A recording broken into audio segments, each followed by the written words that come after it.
Hello, and welcome to the second episode of Digital Theory Podcast. This is a show where three regular dudes talk about video games and assorted geekery. This is Ryan, and I'm joined by my two co-hosts, Micah and Mark. Today's episode will be primarily next-gen topics, just due to this is next-gen release date. So we will apologize and move on to different topics next week. But to start out, let's jump right into any news. Micah, Mark, got anything fresh on the news feed? Yeah, I have a couple stories. One that started off kind of bad this week, but I guess ended lukewarm or mediocre, and then another one that I got really excited about. So I'll start with this sort of bad one first. GameStop is in the news again, everyone's favorite video game company, for basically having a contest for workers to dance and post TikTok videos to get premium hours on Black Friday. Which is, I don't know how to feel about that. It seems kind of a bit of a abusive treatment for workers there. You know what I mean? I mean, people are kind of struggling right now, and you're going to make them post embarrassing TikTok videos to get extra hours on Black Friday. But it turns out that GameStop, after all the backlash that came out about it this week, has canceled that contest. So just curious, is there a specific dance that they're supposed to do, or is this just... No, it's like the general manager of the store was supposed to get the employees to perform like a synchronized dance on TikTok in exchange for some prizes. Like one was an Amazon Echo 8, $100 Visa gift card, but like the big one was 10 extra hours, 10 extra work hours on Black Friday that the general manager could give to someone else at the store. So having them kind of dance for hours, which is kind of a bad look. You know what I mean? Oh, man. Wow. Yeah, that's a bad I haven't take. heard this one. This is bad. Yeah, it's not good. So that kind of led to some backlash the entire week all over the internet. And they've reportedly canceled it as of the 5th of November. So it is a little dated news, but it caught my attention immediately when I read it. And I used to work for GameStop way back in the day. I was the third key when I was in community college. So I remember kind of how you were treated there, and this does not surprise me at all. So thought I'd bring that up. That's interesting, considering that they were struggling, and then we actually heard the big news about them making a big deal with Microsoft and Xbox, and so it seemed like they were maybe turning the leaf, and now it's maybe falling back. Poor GameStop. Yeah, it's got to be some super out of touch executive who thought this was a good idea. You know what I mean? Some guy in the marketing department. Yeah, and it could have even been like an intern, someone who just didn't think it through. Like, it's a cool idea. They thought it might be fun for the workers, but didn't really think about how it's looking in the middle of a pandemic to have people dancing for hours. Just not a good look. I think it could have been a good, marketing tool had there not been like a quid pro quo for it. You know what I mean? For sure. Yeah. Just like, hey, just do this for fun, or you know what I mean? But yeah, it would have been a kind of a viral marketing technique. Probably would have worked pretty well, but the fact that the prizes came out and one was extra hours on Black Friday, that was just not ideal. Not ideal. Wow. Interesting. Yeah, so the second piece of news I have is much more positive, and this comes from N7 Day from earlier this past week. The Mass Effect trilogy remaster is officially a thing. It was kind of a open secret, but they finally confirmed it. So Mass Effect trilogy remaster, it's called the Legendary Edition, is currently out in early stages, but it should be ready for release in 2021. So Mark, I know we talked about it last week, that you were looking to get into Mass Effect. This looks like the thing for you. Yeah, I was just thinking that's like the perfect timing. Yeah, it has all the DLCs, updated visuals, updated loading times. So it's looking to be the definitive version of the game.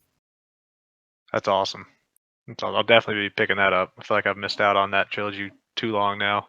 Yeah, you absolutely need to grab it when you can, and then we could talk about how much you enjoyed the story. If you did. I'm pretty sure you will, though. It's really good. It's one of my favorites of all time. Yeah, I'm definitely excited. I've been thinking about buying them on Steam forever, but it was like for a long time, I think only the first or second game was on Steam, and then recently they got released on all three of them were on Steam. But yeah, for a while it was weird. They had a weird distribution agreement set up, but it looks like that's water in the bridge, and it's going to be available for everyone. Spring 2021. Super pumped. Yeah, that's super exciting. For sure. Does anyone else have any news for us this week? I'm kind of newsed out. Well, as you guys know, I have a PS5 ordered. Mark has the Series X pre-ordered. Actually, some pretty cool news for me is I actually got my hands on some pre-order accessories before the console got here. So Hey, I have the DualSense in hand. So I get to stare at it and hold it and dream about what can be, but no console. But so yeah, exciting news. First impressions of the DualSense are it feels like an upgraded DualShock 4. It's a little bit heavier. It feels like a little bit more solid. I also got the charger for the DualSense, so that one's a little bit different. It kind of just rests on it. It doesn't like really lock in. I had the PlayStation brand charger before that for the PS4, and it like would click in the controller to charge it. This one just kind of sits on it. interesting. Yeah, it's Yeah. very interesting. So Ryan, you're right now doing what everyone did as a kid. You've like found an unwrapped present that's not your main present, and you're just like holding it. Yeah, exactly. Okay. Yeah. No, So nothing wrong with that. I just get to dream. Like I said, I can tell you, I could have been one of those guys that did like an unboxing on YouTube, but I skipped that. I just did that, myself. But it looks pretty neat. It looks nice. It looks like it's going to be a good upgrade. More to come this week once I get it in hand. But other than that, that's my first impressions of the controller. Awesome. I will have questions for you once you get to actually use it. I've heard a lot about the haptic feedback being a game changer, so I'm definitely gonna need to have you talk about that. Yeah, I've watched a couple of videos online. People just referring to how you pull a trigger for like a bow and arrow or something like that, how it tenses up the further you pull it. That's crazy. That's they insane. said like in the free game Astro's Playroom, you can like feel the raindrops when it hits the umbrella of your No character way. or something like that. Whoa. It's pretty interesting. I it's hard to visualize or feel, but Yeah. I'm curious for that. I'm excited for it. It's supposed to be a really big change. No, yeah, that's like the next thing, right? I mean, we're kind of hitting peak graphics at what our TVs can display. So I think the next thing is going to have to be these immersive experiences, like tactile experiences. So yeah, that's super exciting. Yeah, I think was it Nintendo who had like 3D Rumble for a while. Is that? Yeah, I think. Let me look that up. I think you're right. I think it was on. Oh gosh, what was that on? Was that on the Switch, Mark? It might be. Gosh, I haven't played my well- Switch in a minute. But anyway, yeah, I think HD Rumble. Yep. What was that on? Switch. Yep, that's what I thought. So I think like Nintendo, Nintendo's always been known for that kind of for sure. more immersive, just different play. So I think they've started that, and now I think the new, the high end are starting to have to step into that. That's keep cool. up. But, Yeah, I mean that does bring a lot to the game experience. Kind of make you feel like you're there. Well, even the DualShock 4 for PlayStation, it had the light bar on the back, and a lot of people complained about that. I thought it was one of the coolest things in Grand Theft Auto, like when the police were chasing you, and it was like red and blue flashing. Like people hated that, but I loved it. I'm like, this is so cool. And then like your cell phone, like they would play through the controller. See, that's what I hated whenever it would play through the controller. See, I'm the opposite. I thought that was pretty cool. I just Mine didn't. was. Go ahead, Mark. I'm sorry. Oh no, you're good. I was just gonna say that. I don't know. I just thought. I always thought it was like. It might sound dumb, but it was like too loud coming out of the controller. Like all of a sudden, it was yelling in your face. I don't know. Maybe I'm just too picky, but Maybe. I mean, I think you could adjust the volume on it. I mean, or regardless, maybe you could just turn it off. But I think it's a neat feature to have. You know what I mean? Some games, or maybe it works on some games, and some games it doesn't. Yeah, I know that for some games it did. I'm like Mark, it did annoy me. But for other games, I thought it was great. There was the second Infamous 2, Mm-hmm. had you like spray paint buildings, and whenever you went to spray paint a building, you had to turn your controller to its side and shake it, and it made the sound like the little steel ball inside the spray paint can. And then you pulled the trigger, keeping it vertical, and you kind of tagged the building. That was really cool. But then Shadow of Mordor had the narrator kind of speaking through the controller. And sometimes, especially if you're playing with headphones on, I kind of missed what the narrator was saying because I couldn't quite hear. So yeah, it was just kind of a mixed bag. So hopefully they'll lock that down for the new one. Cool. Yeah, so yeah, that's the first impression with that. Some other news I heard I thought was really interesting, is the title of the article was something along the line of Sony gives your PS4 a second life. I was like, okay, let's dig into this, But basically you can do remote play on your PS4, like basically from your PS5. So oh wow. So basically, That's cool. yeah, like for me, an example would be like my PS5 is going to be in the basement, but in my bedroom, I could take the PS4 and I could play my PlayStation 5 on that, like basically streaming it. And they said it would be 1080p. So it's basically two PS5s if you think about it to an extent. My only question is how well will it work? You know what I mean? Yeah. Yeah, I mean, not to get too far off of the news topic or anything, but if that wasn't a feature, have you guys thought about what you would do with your, PS4s or Xbox Ones after you upgrade?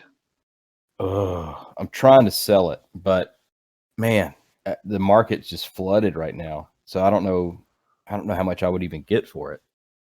Yeah, I saw a thing the other day that I thought about doing with my One X when I upgrade. Apparently, hospitals are always looking for donations, like children's hospitals, especially. So I thought about looking into that. Thought that might be, at least still getting used and Yeah, Yeah, that's a super good idea, man. I hadn't even thought of that. Yeah, I read an article about that actually. That a lot of people were doing that and trying to find charitable uses for it, Yeah, which is really neat. I think it's a great idea. for sure. Yeah, much better than being selfish and trying to get like $60 for it. You know what I mean? But yeah, no, that's a great idea. I'll have to look into that. I know that at the high school I teach at, we're trying to get a gaming kind of club set up for whenever we're able to go back fully face to face and do like fighting games, things like that. So maybe that's a thought too. I could just donate it to the school. That would be really cool. So That would be cool. man, you put a good idea in my head, Mark. I appreciate you saying that. Oh yeah, no problem. Just something I thought of. You're bringing class to the podcast, man. You're classing the place up. That's my niche, man. He's gonna boost the ratings. That's awesome. Question Very though, cool. Micah, is it a good idea to bring fighting games to a high school? Yeah. As long as it's age appropriate or we have parental consent, yeah, we're good. So we could play for sure like Smash, and we could play Street Fighter, no problem. You'd run into some pushback if you're playing like Mortal Kombat or Fatal. What was it called? Primal Rage or something like that. Mhm. But I think some of the more tame games you could play no problem. And I know that other schools are doing it in the area, and I think they're trying to get into like competitive gaming. As Wow, kind that of would a be cool. School league. So that's what we're trying to do. Me and a coworker of mine. So we'll see how it turns out. Yeah, keep us updated on that. That's interesting. I'll do it, man. And Mark, keep us updated on what you find out on that side of things. That would be interesting. I will. I will. Not only for us, but for whoever's listening. For sure. Just good feelings are always good. So Yep.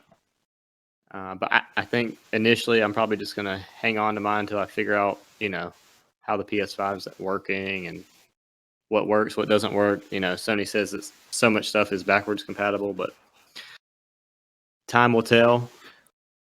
Yeah. I think we've heard those stories time and again, and Yes, some we things have. changed. So we'll see. Yeah, I agree. But yeah, another item I read an article on is that the guy who designed the PS5 originally planned it to be bigger than it was, and I know we talked last week about No way. how big this thing was, and we were surprised by it. But yeah, so apparently engineering told him that it was too big and he needed to scale it down, which I thought was kind of interesting. Wow. Okay, yeah, I just looked it up. So pulled up the CNET article. Wow. He said he intended the PS5 to be even bigger. Wow. Okay, Morisawa-san. That's a little too much. Yeah, I mean, it was an interesting article because he talked about, the design of it and how it was telling a story about being futuristic, and Yeah. he was trying to debate if he wanted it to look kind of like the PS4 upgraded, but they decided to go with something completely different. And I know he said he had to build around specs, for the heat sinks and things like that. So Yeah. maybe that was kind of his thought process, is how big this thing had to be. I just can't imagine going to someone and saying something has to be bigger than this and it's going to be a console. Yeah, hey, this is my new design for our console. It's 4 feet tall, 3 feet thick. It's interesting that you Wow. said something about it looking futuristic when I feel like most of the time people want things smaller and sleeker. Right. Well, I think Yeah. we all knew going into it that the next gen would probably be big at first, at least. Right. Yeah. When the PS3 and 360 came out, I remember, the 360 had that big old brick for a power cord, and then PS3 was just, it was like a boat. Dude, the first PS3 was one of the biggest things I've ever seen in my life. It looked like an old school, like 2-deck VHS player. And that thing was humongous. And I remember having one of the big fatties is what you wanted because that was the only one that was backwards compatible.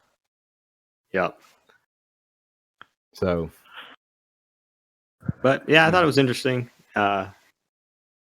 Just wild. It really blew my mind reading that. that's Yeah, interesting. I will say that I do feel like at least the PS5 looks a bit more futuristic than the Series X. I don't know. The PS5 looks like something you'd see somebody playing on like the deck of like the Enterprise. You know what I mean?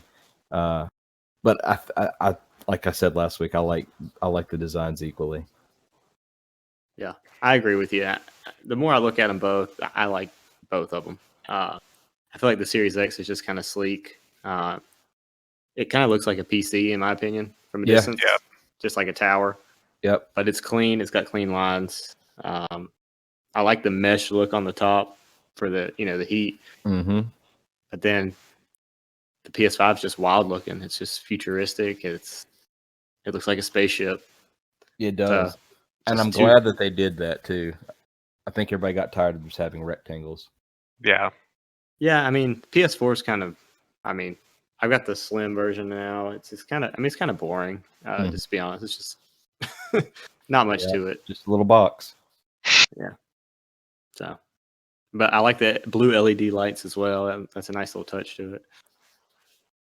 You got to have RGB lighting. Every gamer knows that. You're not a gamer unless you have lighting. That's right. You got it. But anybody else have any other news, or you want to hop into the main topics, or? Yeah, like I said, I had those two, and that was about all that grabbed my attention this week. Yeah, I just didn't have time to grab news with school this week, but Yeah. Okay. Yep. All right. Well, we'll move into the main topics. I think, like we said earlier, this is going to have a lot to do with new release next gen, since that's this week. Xbox Series X. We're recording this on the 10th, so it released today. Mm-hmm. Mark, I think you've got one on the way. yeah. So it shipped. So what updates you have on that? So yours is in transit, right? My Series X. Yep. Yeah. Yeah, Best Buy, like you were saying. Yours what, from Walmart? Yep. It's already there. Yep, I've got a Series X that I ordered. It's here. Came from Walmart. It actually came day of, so they did a great job with that. Oh, Pretty wow. Yep, pretty exciting. But the PlayStation's coming on Thursday. Hopefully, it's the same way, so we can compare them. But we'll see. We'll see. It seems Walmart like they're telling you getting them what? out on time, like they said. Yeah, I mean, on one hand, it's kind of like a bummer that mine's still in transit, but on the other hand, I did have it shipped to my parents' house and not to my apartment, an hour and a half away from home, and I've got a whole week next week requested off from work to play it. So, how bummed can I really be? Right. Well, time will tell, but we'll see. I think that they're doing a good job with, COVID, them getting it out this week. Even I think if they get it out this week, that's great, considering everything, all the challenges they're having to overcome. I really wish we could Yeah. go in person and get it like every other launch. There was just Yeah. something exciting about going in, picking it up, picking your games up. But it looks like they're getting them out at a reasonable time. So I think I read that Best Buy is not even selling them in store. Like you can only buy them online at Best Buy.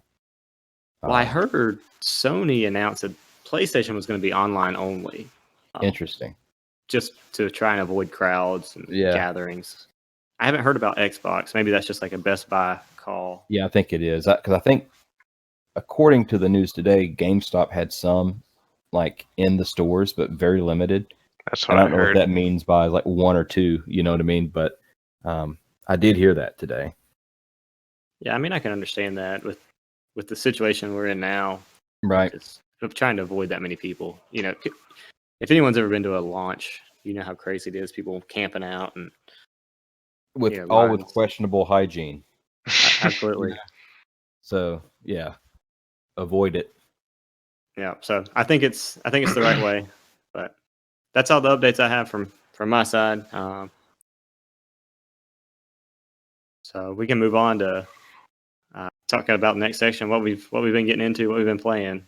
Sure. Yep. Mark, you want to start us off? What have you been getting into? Yeah. So this past weekend, well, really, when I came back up to my apartment for school, dove back into AC Odyssey after taking probably about a month or two off. Just bought a new TV in the living room, so Assassin's Creed always looks great. So I definitely wanted to see what that game looked like. And then over the weekend, absolutely tore apart some Doom Eternal with a buddy of mine. That game looks amazing, and those two are probably going to be the two that I want to see on the Series X that I've already got out of any of them, just because they look so good on the one. That seeing them even more, revved up or smoothed out, cannot wait. Yeah, AC Odyssey was a beautiful game. I know a lot of people, they were kind of down on it because of a lot of the quests feeling repetitive. But the game itself is super beautiful, and just being a history nerd, I mean, ancient Greece coming to life was great. And not only did they do ancient Greece, and I won't spoil anything, but they also go pretty deep into mythology as well, which is exciting too. So, yeah, I mean, when I first got the game, I had just beat Assassin's Creed 4, and another friend of mine was telling me how good Origins was, but so I bought that, and then I guess I'd already had Odyssey because I don't think I bought it that day, but I knew going in that everyone says to play as the female Cassandra for the better voice acting over the male Alexios. And I'll say that I know a lot of people love Black Flag. I thought it was okay. I hate the modern timepiece story arc that they've done. Don't really care for those, and I hated it in Black Flag, which kind of skewed my view of that game. But even though I'm only really early in Odyssey, Cassandra's honestly becoming one of my favorite characters of the series. Oh yeah, for sure. No, Cassandra's awesome. And the voice actress they had player is perfect. I mean, yeah, believable whatever option you choose. You know what I mean? Right. you can play her as a super psychotic person where she's super nice to you 1 second and then she's super mean to you the next second, and it still feels natural. So yeah, I thought she did a fantastic job in that game. Yeah, I think everything just works so well in that game, and yeah, I mean it's just, I mean, and one of my favorite features, even though it's a small thing, playing Red Dead Redemption and playing GTA, it's so repetitive. So they're tapping A or X or whatever on Red Dead to get your horse to run. Mm-hmm. Um, I am in love with the feature that they gave you in Odyssey, where you just hold A and your horse will follow the road, or you can tap Y and it'll go to your marked objective. Mm-hmm. More games need to utilize that. Well, I will tell you, sir, you will like Assassin's Creed Origins as well once you jump into that. It is in there as well. Great. Yeah. Now you'll love Origins too. Origins was fantastic. So both of those, you have like 120 hours of good AC gameplay waiting for you. Love it. Yeah, I fell in love with pretty much any Assassin's Creed game. Those are beautiful games. I can't wait to see what they look like on the next gen. Mark, you gonna carry that one over, or are you gonna step it up? Yeah, I'm probably gonna carry that one over. As far as I know, if I've heard everything correct, everything's supposed to be backwards compatible. I'm pretty sure they say that if you have like I don't have the disc of Odyssey, and I don't know that matters. I just have it downloaded from the Microsoft Store, so I'm definitely planning to install that one and Doom Eternal probably right away, and be playing those quite a bit. Is Doom Yeah. Eternal available on Game Pass? It might be. Because I thought I saw it today. Yeah, it might be. I mean, I know they put a lot of big games on Game Pass. Yeah, I think it is. It is. So I need to go download that. Yeah. This weekend. Have you played that any, Micah? Doom? No, I haven't. Well, I played the old Doom, like Yeah. way back in the day, but I haven't played any of the remakes. So I need to check out Eternal. Yeah, that's how I am. I played the older ones. I haven't played Eternal. See, I'm the exact opposite. The first one I played was the one they made in 2016, and I bought that one Christmas time last year for my PS4. Because the same guy that I played with this weekend is a massive Doom fan. So when this one came out, I think I actually bought Doom Eternal and Assassin's Creed Odyssey the same day, because he bought Doom Eternal and wanted to play the online, so I went ahead and bought it. And this weekend, he 100%ed it a couple months ago. So this weekend when he came up, we decided just to see how much we could do, and gosh, nothing quite like glory killing a Hell Knight. Right. That's awesome. That's awesome. Yeah, So what about y'all? Oh, sorry, Micah. What are you gonna say? I was gonna say I need to jump into it because I think the latest Doom game I played was Doom 3, and that was pretty good. I have to kind of give Doom 3 some defense. Like, it was like a survival horror take on Doom. You were like in this old abandoned space station. It was pretty legit. So yeah, I need to jump into it. That does sound pretty sick. Ryan, what have you been playing? Waiting on your PS5 and your Series X to get here. Well, to be honest with you, we talked a little bit about city builders last episode. Literally the next day, I logged on to Steam and there's a city builder sale. I think it was like 50 to 75% off most games. So we talked a little bit about Anno 2205. So I picked it up, gave it a whirl.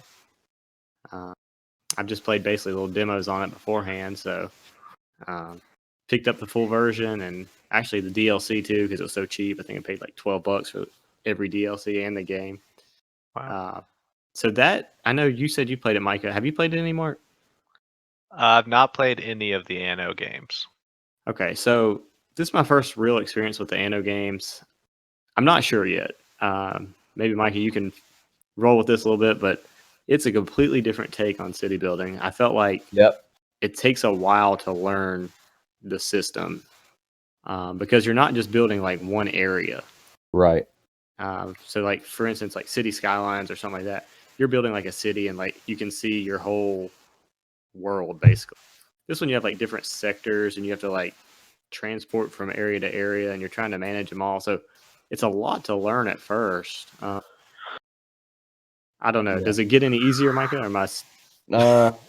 No, I mean it does as you play more of it, but it's kind of meant to feel like you're juggling, because it is a city builder, but it's also like a simulator on like economics and logistics, and it's also kind of a more of a real time strategy game than just a straight on city builder, because you're having to harvest resources to produce things that can grow your population, that you can give them to the next level to unlock new buildings to provide for their needs. So yeah, it's just a very complicated game, but It is. I like them.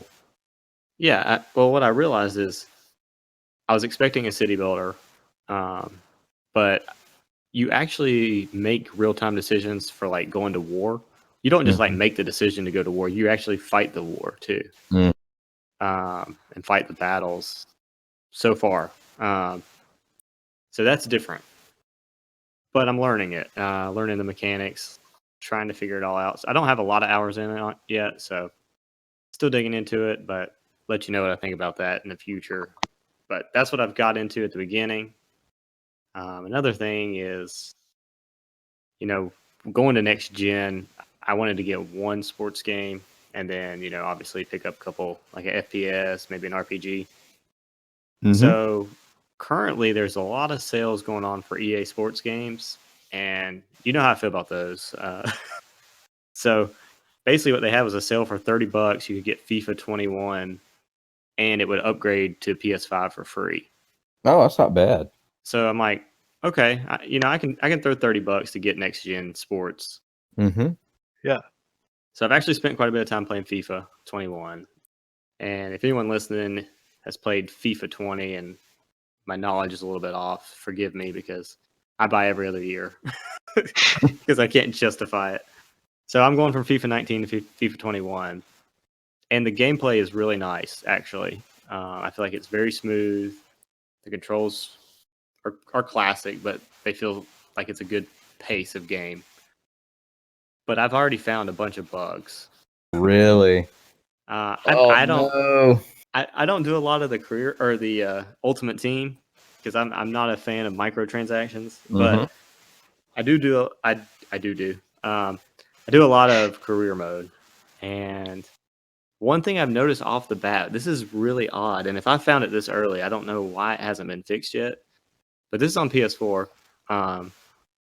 You build a manager and you create a manager. You get to pick their design, what they look like, and everything. I made my guy look just outrageous. He had like a hat, long hair, beard, something you would not expect a football manager to look like. But anyway, so one of the neat features they added is you get to do your discussions, so like your contract negotiations with the other team and with the players. I'm like, this is sweet. You get to pick like your responses and everything. That's cool. But they don't talk. like it shows their mouth moving, but there's no voice. It's just like subtitles, and I'm like, text. Yeah, I'm like, Jesus. Come on. What is this? 95? What are we doing? Surely we have the technology to put some voice on this guy. Yeah, you could get the same person to just do it in like 3 different accents. Yeah. All I'm saying is if we can make raindrops simulate through a controller, we should be able to make 2 guys talk. Exactly. Well, it gets better, guys. So not only that, but my manager walks into like the conference room to negotiate with the other team. And it's the same guy negotiating that's like for both teams. So instead of it being my guy, it's like the twin brother, from the other team. And it has my name on the desk, and like I'm like, man, this is hilarious. Bad. Wow. Oh my god. I wish I had it on video to show you, but it's not like a one-time occurrence. It's every time I've made a negotiation or like tried to make a trade. My guy goes from a long-haired, hat to this balding elder man, and it's the same guy I'm like trying to make a deal with. It's just bad. I can't believe it. He can't wear that Tiger King wig all day. You take that thing off. So, but anyway, I will say I give it props. The gameplay seems very smooth, and I do enjoy it. And they've added some features where you can, tweak your formation and your squad. And like I said, the negotiation has so much potential, but it's just buggy. Yeah. I hate that's that. Disappointing. Because something like that will immediately take you out of the moment. You know what I mean? Oh yeah. Yeah, it's just not good. And I just hate that all the sports games have gotten to be that way. But yeah, I wanted to get one on next gen, so this was a cheap, quick way for me to do it. So I just jumped into it and I played, I don't know, maybe 8 hours or so on it, but I've already found that. So just heads up, that's my first impression of it. Like I said, I'll probably sink a lot of hours into it just because I enjoy the gameplay. Right. But We gotta continue our FIFA 19 season into 2021, Ryan. yeah, you gonna pick it up, FIFA 21? Yeah, I'll definitely pick this one up earlier than I picked up FIFA 19. Well, I mean, it's not a bad time to do it if you're gonna do it. $30, Sure. you get it for both systems. So it's Yeah. actually not a bad deal. But having said that, I'm definitely not going to pick up Madden 21 because of how this game's turned out. Yeah. I'd wait till there's a substantial change. Yeah. Like I said, I typically I rotate FIFA and Madden every other year because that's kind of my realm where I like to play the sports games, but we'll see. Interesting. But yeah, that's what I've been getting into this week, trying to tie me over till the big day. So what about you, Micah? Well, we talked last time, and I said that I was going to think about going old school, and I did. I played one of my old Super Nintendo games. I don't know if I have any Sunset Riders heads out there, but that's what I was playing. It's like this old arcade shooter, side-scrolling shooter that Nintendo ported over from a Konami arcade cabinet. And it's the first Western game I ever played. I know we mentioned Red Dead earlier in the podcast. And what was it called again? Sunset Riders. Sunset Riders.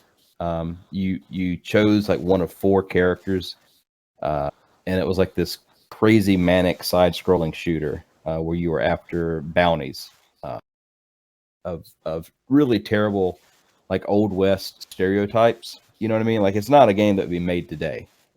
Put it that way. But it was all the nostalgia I needed. It's great. You can look it up on YouTube. It's a fantastic game. Yeah, I'm looking it up now. Is this the Red Dead Redemption of the Super SNES era? Yeah. Yeah, it was like the first one I ever played. This is before Gun. This is before Red Dead Revolver. Before any of those, called Sunset Riders. I remember me and my buddies who lived on the street with me. One night we got to the last level, the first time ever, and we had played probably 6 hours that day or more. Finally got to the last level. Sir Richard Rose is the final boss's name, and he just murked us in like 15 seconds. It was ridiculous. But yeah, a lot of good memories of that game. I've been playing an older game this past week. I finally beat it. I had to take a break from it for a while, but it was Middle Earth: Shadow of War. The Shadow of games, I think, are awesome. The Nemesis system has a lot of promise. It could be used in a ton of games with a positive influence. But this one's good. I really enjoyed it. I'm a huge Lord of the Rings fan anyway. So it was it hit on all I needed it to hit on. I had kind of moved away from it. I've had it for like 2 years or 3 years now, but finally finished it. Yeah, I'm looking at it now. I've not even heard of this one. It looks pretty sweet. Yeah, it's pretty good. It kind of takes the idea of the Nemesis system from the first game, where you're like hunting down these orcs, to you now have the ability to dominate them, and you kind of build your own army to go and conquer Mordor. Like it's pretty awesome. I highly recommend it to anybody who is a fan of Lord of the Rings, or anyone who's a fan of like the Batman Arkham combat system. It's the same combat system. It's made by WB Games, and it's just great. If you find it, pick it up. So, what platform are you playing this on? This one was on my Xbox One X. Is what I played this one on. Okay. I just finished Ghost of Tsushima a few weeks back, so I was giving my PS4 a rest to kind of flip back and forth between them. And then today I started playing Assassin's Creed Valhalla. I've played about 4 hours of it so far. and it is good. It is everything I wanted it to be. Speaking, if I can for a second, if I can nerd out with history for a second, Please. it does everything that I hoped it would do to the Vikings. It doesn't portray them as like the stereotypical savage, barbaric people, which they weren't. They had a pretty deep culture, and they were as likely to trade with you as they were to raid your village. So they're presenting them, I think, really fair. And they're also getting into some real deep mythology. I mean, straight from like the opening segment, you get allusions to the ravens of Odin, Hugin and Munin. You get the Norns, or the weavers of fate. So it's really cool. So just as a history nerd, it's hit all those spots for me. And the gameplay is awesome too. So can you say, or do you know yet? Is the follow road option in that one? Yes, it is. I can say for certain that not only is it in this game for horses, but it is also in this game for your ship, your long ship. Oh, sweet. So you can follow rivers when you're in Britain, and when you're sailing around the first opening location. I won't give away where that's at, but you can click the same button or hold the same button, and it'll follow the coastline. So yeah, it's super convenient. That is really nice. Yeah, I'm pretty excited about this one. Mike, I've actually got this one pre-ordered for my day one game for PS5. So, dude, Wow. you need to highly recommend. Yes, highly recommend it. I will say this though: if you're playing it on I guess it's a last gen console, right? With the Xbox One X. Technically, yeah. Technically a last gen. So if you're playing it on a last gen console, please know that on day one there's some obvious graphical glitches. I don't know if it will be the case on the new current gen consoles, but I've seen some noticeable screen tearing in cutscenes. And I'm on a brand new TV. I have a Sony X900H in there, and it's a HDMI 2.1, 140 hertz, and there's screen tearing. So I don't know if it's going to be a patch that fixes that, or what, or is it just the hardware can't keep up with the new visuals, because it does look good. The game is gorgeous. See, that's why I'm excited about it. I've heard that game looks really good, and so I can't imagine what it's going to look like next gen. Oh, I know. I'm jealous. I definitely want to see what it looks like next gen. Go ahead. I was also going to say that the loading times on the Xbox One X aren't that bad, so I can imagine that they're just instantaneous on next gen. So, I actually heard maybe sometime last week, from the Series X home screen on the dashboard to, I think it was the main menu of AC Valhalla, but it might have been like into the overworld of the game, takes 7 seconds. Wow. Yeah, no, that's substantially better than what it is currently. Like, it's not bad. It's not Red Dead Redemption. You know what I mean? But it is noticeable enough for me. I can go like get a drink and come back in and sit down. But I think Odyssey's load times are pretty ridiculous. So I think if they improved upon that, I'm happy. Yeah. Well, Odyssey was, I think, a much bigger game map wise, but I feel like AC Valhalla is a much denser game. I've found so much stuff. Really? Yeah, just kind of like hidden away. It's really cool. It's a really good game. This is a game where do not run through the story. Explore everywhere you're at, because you'll find really cool like Easter eggs, and especially if you're super like Viking mythology nerd, you'll find allusions and names and stuff, and it's pretty neat.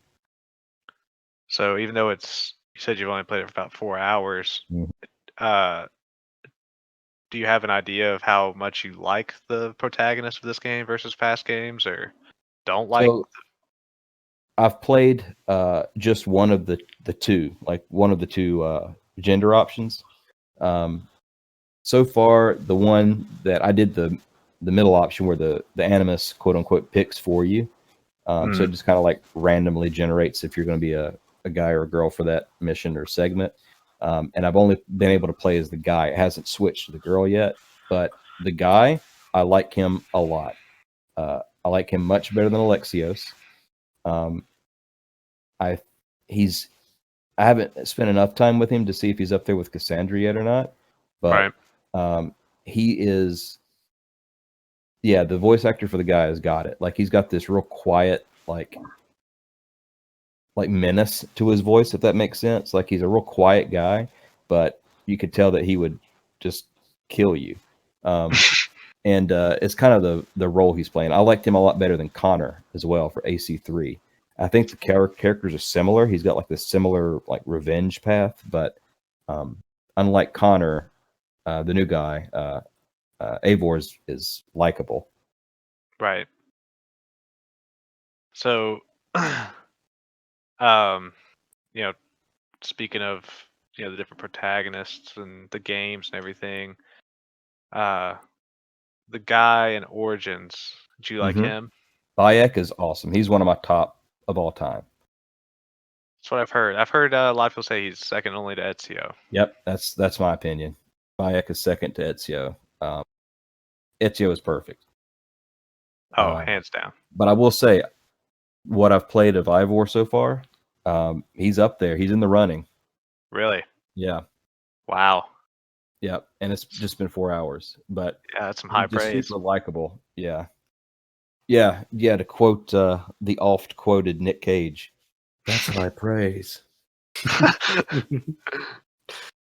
Wow. It sounds like this game's going to be pretty awesome. Yeah. I can't wait for y'all to grab it because it's really good. It's actually paused right now in the next room. It's one of those things I was tempted to pick it up, but I just said, let's wait till next gen. Let's get the full experience. Yeah.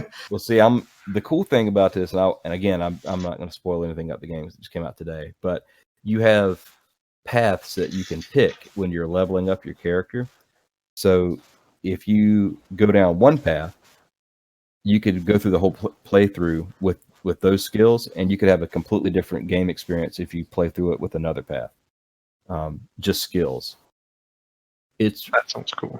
Yeah, it's really in depth. Like the AC Odyssey and Origin skill trees are nothing on Valhalla skill trees. This is legit like RPG level skill trees.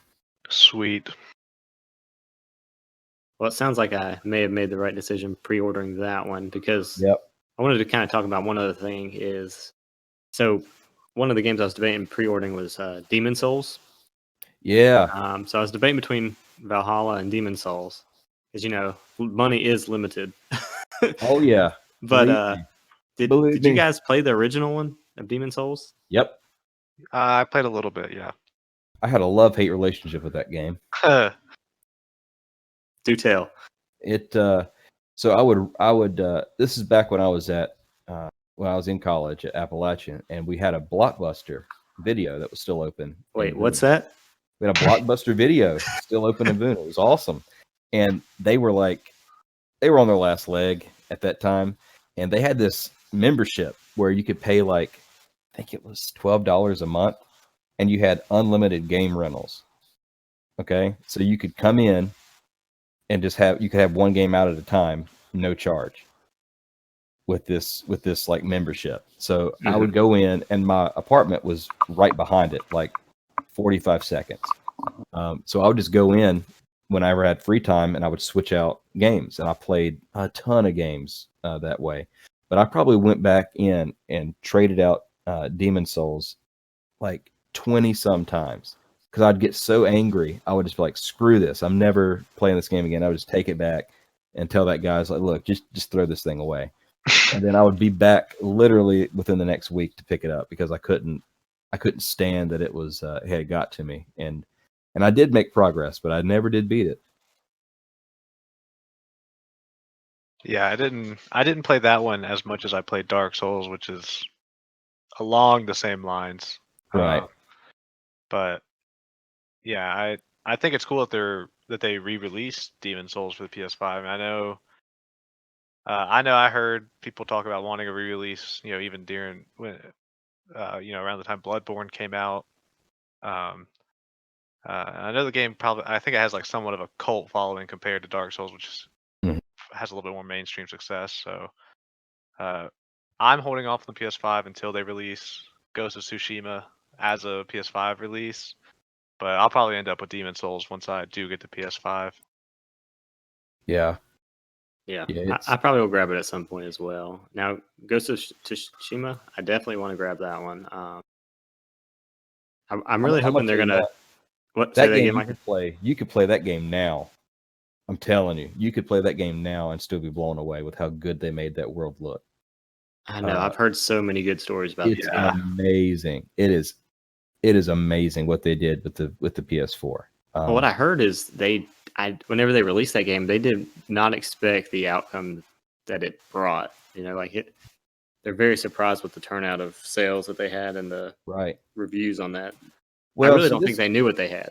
no, and this gets me onto something else that it kind of bothers me, and it's that producers don't think American audiences would like games set in other like countries or cultures, and I don't think that's true. Like I think the American gaming audience is open to that kind of stuff.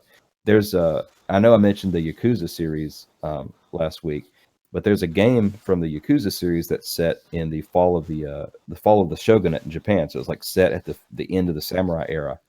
And Sega has refused to port that over to North America because they don't think that the American audience would enjoy the story. But I'm like, it's a samurai game. We would love that.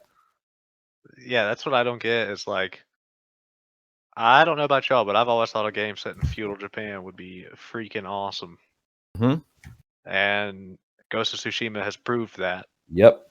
But you're talking about producers not thinking Americans want to see games set in other countries. Even a game like Fallout, which has endless possibilities of where they could set it. Um, but we only see them set in the United States. I think I think it'd be cool to see one set in Russia or the United Kingdom. But Yep. I agree. yeah, that's a really unfortunate though that doesn't seem like that might be a little ways off.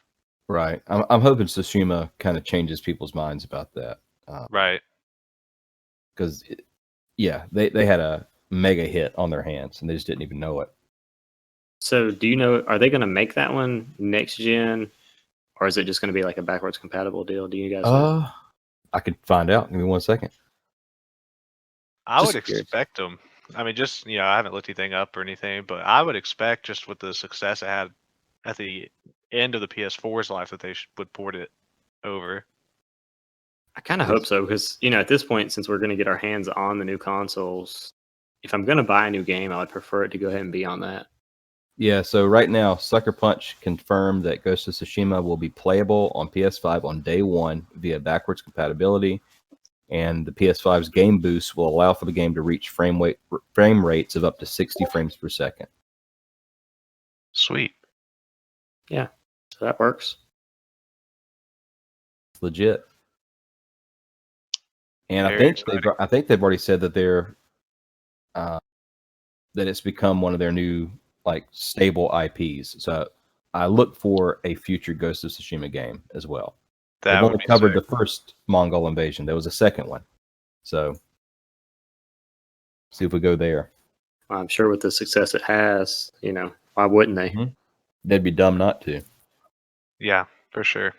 And they could also take it to China or Korea as well, which would be really awesome. A game set in Korea. I don't think there's been one.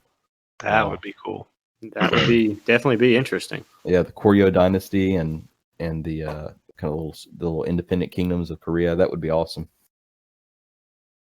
Well, they got plenty of time to do it. They got a whole new console generation to start rolling stuff out on. Exactly.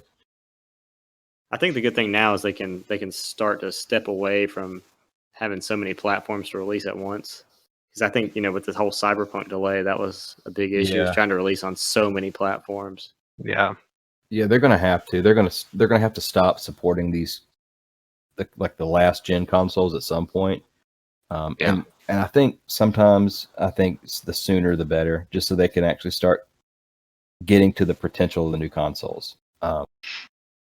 Yeah, I think once production is up and more people can get their hands on the next gen, once there's a steady supply, that's when they can start kind of phasing out. Yeah. Because right now there's too much money to be made. Oh, absolutely. Yep. Well, there's going to be a ton of people buying like the Xbox One X and the PS4 over this holiday season. Yeah, I saw an article where they were still sales were up on PS4 even with this one launching. It's kind of crazy. Yeah, I think a lot of it has to do with that extra money we got for the stimulus check. I think a lot of people went and bought like game consoles or TVs because they couldn't go anywhere. You know, you're stuck at home, so you might as well enjoy your time.